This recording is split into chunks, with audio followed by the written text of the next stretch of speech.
Да, тугандар, biz sizlerge muna 3 echkini көрсөтүп беребиz. Карап туруңуздар. Чоң echki 2 баласы менен. Нези 3тү туган экен. Занинский echki. Сен чыгармаса bir күндө 4 литр süt берет экен.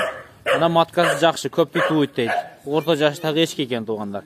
Сатылат экен мына. Жакшы echki экен, азырда бооз экен. Буларга башка теке коюлган экен. Текесин чындап мен билбеймин. Менимче моундай окшойт бул. Мына пакистанский тегелерден коюлган окшойт, анткени мунагу кичине окшоп турат. Мына ошонун улагы экен ал echkинин. Улургач экен. Бооз качып калыптыр бул. Сулуу экен, жаш. Биринчи тууда алы өсүп кетет бул. Энесине бой жетейин дептир. Бул echkini алып багыңыздар. Echkинин сүтү пайда. Айран кылып ичесиздер. Şu bir ele içip alsanızlar özü, bir ele jol içip alsanızlar özü anan satqыңыздар келбей калат да. Echkinin sütünü içip жүргөндөр билет. Саап жүргөндөр. Бул Занинский echki жоош болот. Үйдө байлап коюп ичи чөп салып коесуңдар. Колго жоош адамдан качпайт.